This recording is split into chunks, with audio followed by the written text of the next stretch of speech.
Giờ lấy nằm mẹ lu nằm mẹ mani mi tao mà. Giờ lấy quê à giờ Amara. Tất cả lấy sẽ shit.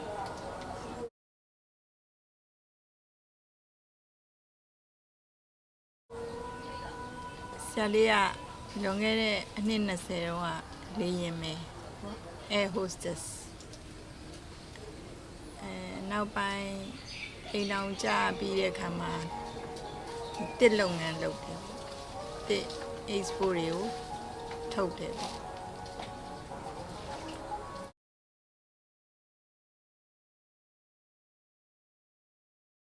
အဲ့ဒီတစ်အလုပ်တဲ့အခါမှာအရန်ပင်ပန်းနဲ့စိတ်ပင်ပန်းလူပင်ပန်းဖြစ်ပြီးတော့ဒီသအိမ်ကင်ဆာယောဂရလာတယ်ရလာတဲ့အချိန်မှာဆရာတော်ရဲ့တရားဝင်လေးကိုစပြီးတော့ဆရာလေးရဲ့အကိုကပေးပြီးတော့နာခိုင်းတာနဲ့တရားနာဖြစ်တယ်ပေါ့အိမ်မှာနေနေအဲ့တုန်းကဆိုလို့ရှိရင်ဒီတိမ်ကင်ဆာဝေဒနာဒီအောက်ပိုင်းကနေပြီးတော့ဒီခါးလေပိုင်းကနေပြီးတော့အောက်ပိုင်းဒီကြိုက်တဲ့အတွက်ကြောင့်တော့လမ်းမလျှောက်နိုင်တဲ့အတွက်ကြောင့်အိမ်မှာပဲနေရတယ်အိမ်မှာနေပြီးတော့ဆရာတော်တရားခွေလေးကိုနာတယ်ပေါ့နော်တရားခွေနိုင်ရင်နဲ့ဒီတရားကိုစိတ်ဝင်စားလာပြီးတော့ဆရာတော်ရှိသွားတယ်45လဲသွားတယ်45လမ်းမဖြစ်သေးဘူးဖို့မြေဓမ္မယုံကိုတရားတက်နိုင်တယ်လို့သွားနာတယ်ပေါ့သွားနာတဲ့အချိန်မှာဆရာတော်ကပထမဦးဆုံး10ရက်တရားစခန်းစာဖွင့်ဆရာတရားစခန်းစားဖွင့်ပြီးတော့တရားပွဲလုပ်တယ်ပေါ့နော်အဲ့မှာ3ရက်နဲ့ဝေဒနာပြောက်သွားတယ်တရားထိုင်ရင်နဲ့3ရက်မြောက်တဲ့နေ့မှာဝေဒနာမရှိတော့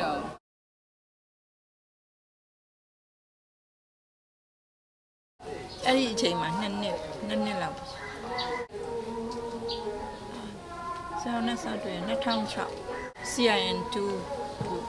CIN4 ထိရှိတယ်လေ CIN state 2အဲ့တော့အသားစားယူကြည့်တာလေတအိမ်နဲ့အသားစားယူကြည့်ယူကတော့ယူကြည့်အဲ့တော့သူတို့ကထုတ်ခိုင်းတယ်တအိမ်ကိုထုတ်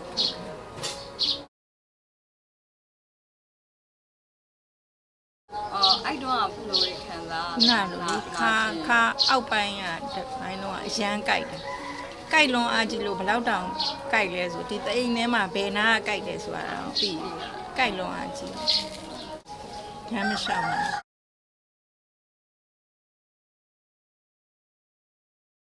ကြိုက်တာနေနည်းနည်းသက်တာကြိုက်တရားထိုင်ပြီးတော့တရားထိုင်တဲ့အချိန်ထိုင်နေကြိုက်နေရထိုင်တော့ကြိုက်နေကြိုက်နေမှာပေါ့နော်ကြိုက်တာဘလောက်တောင်ကြိုက်လဲရိုးတောင်ရိုးကြိုက်တာကြိုက်လွန်အားကြီးလို့လေအမြဲတမ်းအသားကြောင်အမြဲတမ်းကြိုက်ဟိုကြိုက်တာကြိုက်နေရပါလေကြိုက်နောက်လျှောက်ကြိုက်နေရပါလေတရားမလုတ်ခင်နေရကြိုက်တာလေတရားလုတ်တော့လဲကြိုက်နေတယ်ဒါပေမဲ့3ရက်မြောက်တဲ့နေ့မှာလုံးဝရုပ်တရက်ပြောက်သွားရုပ်တရက်ဟိုဖျောင်းအရေးပြောတာတည်လားအဲ့လိုထိုင်းနဲ့အဲ့လိုအရေးပြောကြသွားတယ်လို့လုံးဝအကြိုက်မရှိတော့စေးတောက်တယ်နောက်တော့တခြားပါနောက်ကျတော့စေးပဲတောက်တာ तू ကဒီတအိမ်အယောင်ကြစေးပဲတိုက်တော့ဒီနေ့ဟာတိတ်မတိုက်တော့ဘူးနဲ့တအိမ်ပဲထုတ်ခိုင်းတာ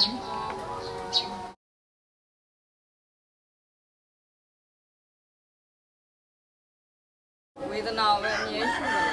ဖြစ်နေသလားတဲ့အဲ့ဒီအရှိပိုင်းမှာအဲ့လိုတော့တရားတွေပိုင်းတော့တိတ်တရားရလို့မဟုတ်ဘဲနဲ့ဒီဝေဒနာပဲအမြဲအာရုံထားမိတယ်လို့ဖြစ်ပေါ်အမောဖြစ်တာ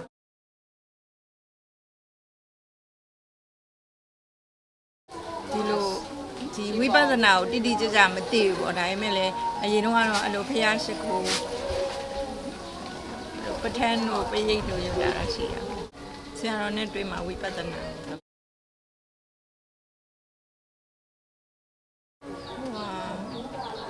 ဗုဒ္ဓဘာသာတိုင်းอ่ะပေါ့နော်မီယိုပလာဗုဒ္ဓဘာသာဖျားသွားမယ်ဒီဘုန်းကြီးเจ้าကိုဥပုပ်သွားဆောင်မယ်ဒီလောက်ပဲသဘောပေါက်တာဝိပဿနာကိုဘယ်လိုလုပ်ရမယ်ဆိုတာကိုတိတိကျကျနားမလဲတဲ့အခါကျတော့မလုပ်ဖြစ်ကြဒီဝိပဿနာရဲ့အကျိုးကျေးဇူးကိုလည်းမသိကြတဲ့အခါကျတော့မလုပ်ဖြစ်ဘူး။နောက်ပြီးများသောအားဖြင့်ကလည်းဘယ်လိုလုပ်ရမယ်ဆိုတာကိုတိတိကျကျမသိတဲ့အခါကျတော့ဝိပဿနာ စိတ်ဝင်သွားတယ် စိတ်ဝင်ဒီဝိပဿနာဟောတဲ့ဆရာတော်ကြီးတွေကလည်းဝိပဿနာအကြောင်းတော့ဟောတာပဲဒါပေမဲ့နားမလည်နိုင်ဘူးနားလည်ဖို့ကနည်းနည်းခက်ကိုလိုရပဲဆွဲတွေးပြီးကျင့်ကြံတာနဲ့ဖះဟောနဲ့မကိုက်ဘူးဖြစ်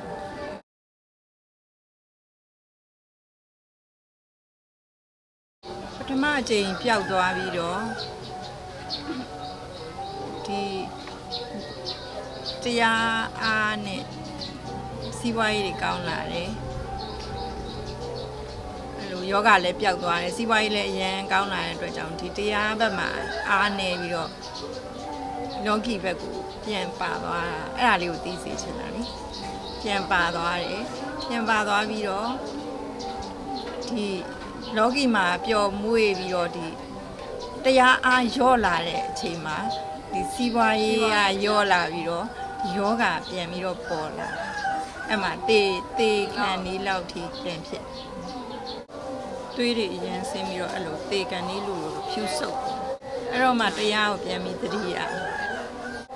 အဲ့နဲ့ဆရာတော်ရှိဆက်သွယ်လောက်တာဆရာတော်ကအကုန်လုံးစီးပွားရေးရောအကုန်ထားခဲ့ဆိုတော့မှတရားပြန်လောက်ရမှန်းသိလို့တရား6နိုင်စတိုင်းနာတယ် အဲ့မှာပြန်ပြောက် အဲ့မှာ တရက် လုံးဝ တည်း တရက်ထင်းနေ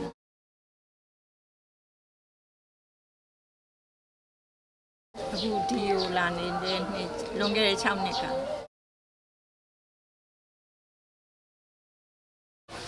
အဲ့ဒီတရားနဲ့ဒီကိုစောင့်ချလိုက်တော့မှဆရာတော်နဲ့ကောင်းမှုကုသိုလ်တွေလုပ်ဒီမှာပဲစောင့်ချလိုက်တော့မှဒီဖရားရဲ့ဟောကြားတဲ့တရားတွေကိုနည်းနည်းတဖြည်းဖြည်းနဲ့ပေါ့နော်သိနားလေ6ဒီ6နှစ်အတွင်း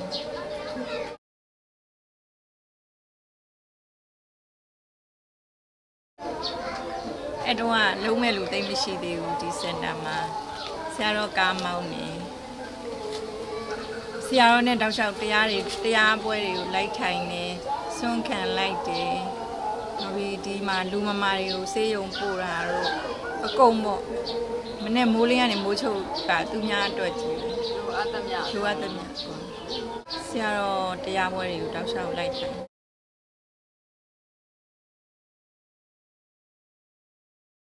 ဆရာတော်ပြောတဲ့အတိုင်းပဲလိုက်လုပ်တာဆရာတော်ကယုံနံအဲ့တော့ကတော့ခန္ဓာ၅ပါးအပြည့်ရှုအဲ့တော့ခန္ဓာ၅ပါးပြီးဆုံးဒီပေါ့အချိန်တိုင်းမှာပျက်စီးနေတယ်ဆိုတာလေးကိုပဲလိုက်နားလေတာ ဟိုဒီဝေဒနာလည်းပြည့်စုံ ဝေဒနာကိုဒါရိုက်ရှုတာမဟုတ်ဒီယုံနံမဲရှိတယ်ဒီယုံနံခန္ဓာ၅ပါးပဲပျက်စီးနေတယ်ဆိုတာကိုလိုက်နားလေတာကိုလိုဝေဒနာကြီးကိုရှုတာမဟုတ်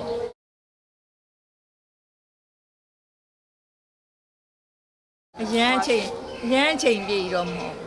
အရန်အချိန်ပြေတော့မဟုတ်ဒါပေမဲ့အဲ့လိုနေစင်မှာလောက်ရမှာလဲဆိုတာလဲသဘောပေါက် ဘယ်နှစ်နာရီလောက်ကြာဇက်တိုက်အဲ့လိုမျိုးဟိုပါ အများကြီးမဟုတ်ဆရာတော်ရဲ့အချိန်စရာအတိုင်းပဲသွားတာကိုလိုအချိန်ရှည်ပါညာထိုင်နေဆိုတာတော့မရှိအဲ့တော့အဲ့လိုတိတိကျကျဒီအခုလောက်သဘောမပေါက်မဟုတ်ဟိုဒီ6နှစ်တွင်ဆရာတော်နဲ့တောက်လျှောက်ဒီဇိုင်းတောက်လျှောက်အနီးကပ်လို့လိုက်တဲ့အတွက်ကြောင့်ဟိုလိုအရင်ပြင်းထန်ကြီးတော့လောက်ခဲ့ဘူးတာမရှိဘူးဆရာတော်တရားကိုနာတယ်ပေါ့နော်ဆရာတော်ပြောတဲ့အတိုင်းကျင့်ကြံတယ် အခုအဲ့ဆိုရင်အားထုတ်မှုက အခုမှပြင်းထန်အားထုတ်တယ်ဆိုတာဆရာလေးနဲ့ကဗင်တို့ပါတယ်လေ အဲ့ဒါမှပြင်းပြင်းထန်ထန်အားထုတ်ဖို့ပါ စိတ်ပိုင်းကြတော့ စိတ်ပိုင်းလည်းခုနပြောသလိုပေါ့အခုနောက်ပိုင်းမှာဒီစိတ်ရဲ့သဘောတွေကိုပိုသိလာဒါပေမဲ့အခုနောက်ပိုင်းမှာလောဘဒေါသကတော့တော်တော်တစ်ပြေးနဲ့နေလာဂျင်းတော့ဆိုမာနအရင်ကြီးတယ်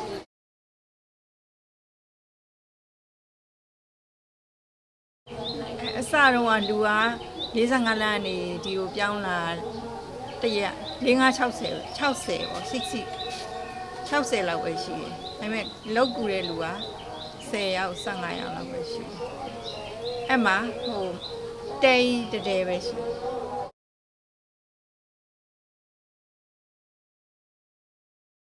ခုနလိုလေဒီဝိပဿနာရဲ့အကျိုးကျေးဇူးကိုဒီယောဂပြောက်တာတော့ဒါအနှိမ့်ဆုံးအပိုင်းပေါ့ဒါပေမဲ့ဒီယောဂပြောက်သွားတာဒါရဲ့တက်သေးကကိုယ့်အတွက်ဆုံးဖြတ်ချက်ကြစီတယ်ဒီဝိပဿနာရဲ့ဒီဖရားရဲ့တရားအရန်အကျိုးများတယ်ဆိုတာ ယုံကြည် ရက်ခိုင်မာသွားတယ်ပေါ့နော်ယုံကြည်ချက်ခိုင်နောက်ပြီးဒီလိုနားလည်ဖို့ကလည်းဆရာတော်နဲ့ဒီမှကောင်းမှုကုသိုလ်လုပ်ပြီးဒီတရားကိုလုပ်သွားမှဆိုတာဒီရတာနဲ့ဟိုဘက်ကဟာနဲ့မလဲနိုင်တော့ဘူးပေါ့နော်အဲ့လောက်ထိနေနိုင်ဖို့ကလည်းအများကြီးပေးဆက်ခဲ့တာ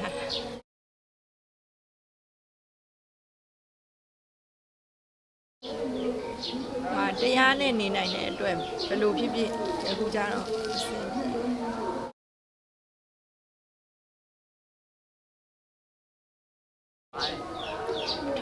ထွက်ပြေးခြင်း sometimes you want to run away down the horizon ဒါမှမဟုတ်ဒီအကျိုးကျေးဇူးကိုသိတဲ့အတွက်ကြောင့်ဘယ်လိုမှမစွန့်လွတ်နိုင်ဘူး။ဟာဆရာတော်ဟောတာကြီးကတကယ်တရားအစစ်ဆိုတာကိုသဘောပေါက်တယ်။ she strongly believed that ဘုရားဟောတဲ့တရားအစစ် ဆရာ နောက်ပြီးတရားနဲ့အရာရာပြည့်ပြည့်စုံစုံ sorry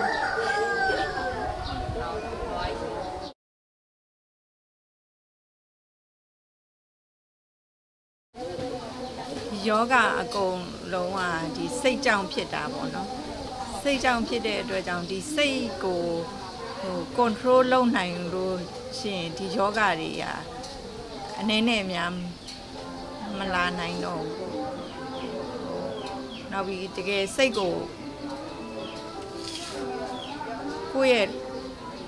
လောဘဒေါသတွေကိုတကယ်လျှော့နိုင်လို့ရှိရင်ဒီယောဂတွေကပျောက်နိုင်တယ်စိတ်ကိုနိုင်သွားနိုင်လို့ရှိရင်ယောဂတွေပျောက်တယ်အားလုံးကစိတ်ကြောင့်ဖြစ်တာဆိုတော့သိစေချင်တယ် ဝေဒနာဖြစ်နေတဲ့လူမျိုးရောဆရာလေးပြောချင်တယ်ခုန ခုနလိုတရားနှလုံးသွင်းပြီးတော့ဒီစိတ်ကိုပိုင်နိုင်သွားရင်ဒီဝေဒနာတွေကိုကြော်နိုင်တယ်တေကန်ဤအထိပေါ့တေကန်ဤကြရင်ဝေဒနာတွေကအရင်ပြင်းပြင်းထန်ထန်လုံးဝဆရာလေးပြောဘူးတာလေလုံးဝမခံစားဘူးတဲ့ဝေဒနာအကြီးကျယ်လာတာလေတေကန်ဤဆိုအဲ့ဟာတွေကိုပါဒီတရားနဲ့တရားနှလုံးသွင်းမှုနဲ့စိတ်ကိုနိုင်တဲ့တရားနှလုံးသွင်းခြင်းနဲ့လို့ကြော်ဖြတ်နိုင်တယ် တခြားဆိုရတဲ့ဘာမှမဆို အားမစ